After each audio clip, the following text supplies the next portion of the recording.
If you route it through development of capital expenditure, if you build roads, if you build ships, if you build airports, if you develop industries, it generates a lot of employment, because multiple industry cycle starts churning, and when multiple industries will start getting affected, the employment generation would happen.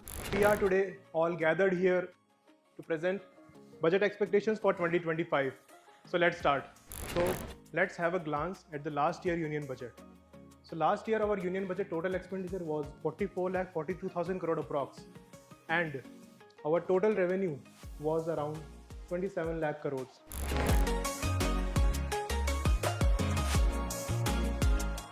Basically, it's a very risky proposition. And last year, if you remember, I was in the budget panels.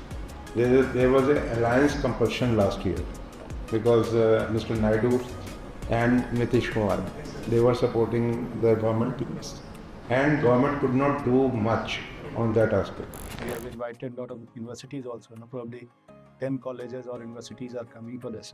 So that's the kind of thing which is there, right? Yes, sir. So what's your view about this? Yes, you are absolutely right. It's very interactive. You can say more than, I think, 10 to 12 ministries are here. Yes, very interactive session with the student, and I think students will learn how to financially grow in their practical aspect. Absolutely. Other than theory aspect. Absolutely. Yes. We were having two stages here. Yeah. In the first stage, we were just like a kind of, a minister is presenting a budget to the finance minister. Yeah. And then the final round, where the finance minister is going to present the budget for those ministries. And that's absolutely, yeah, it means they are totally representing finance minister here. Yes, actually. Yes, yes. And manufacturing industry's growth. The Prime Minister has outlined the vision for India for becoming a major player of global election supply chain, aiming manufacturing of $3 billion worth electronics goods by 2026. Manufacturing sectors allocations. We have divided all the ministries into various sectors: administrative sector, social sector, infrastructure sector, and economic sector. Is there an increase in the revenue collection or tax collection? Anybody has a figure that direct tax or indirect tax, what's the percentage increase in the collection by the government? Tax collection has increased by nearly about 20%. So GST collections, that means a lot of people are buying things, a lot of people are selling things, the trade is going on substantially.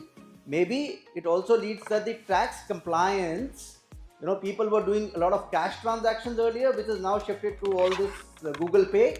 And because you do Google Pay, the tax collection improves, because anything which you do through e-commerce comes as tax pay. Earlier you were giving hard currency and people were not paying taxes, and the tax avoidance was predominant in the country.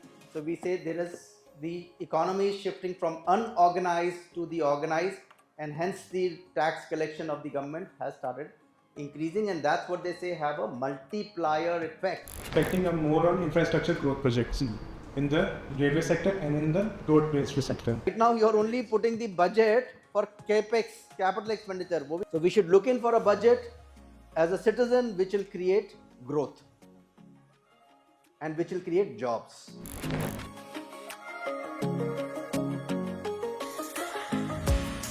We should conduct these budget type of event because we get to know about the insight about the financial budget, what are the budget and what the government is anticipating, and how the job creations and all the infrastructure budget are being allocated to different sectors.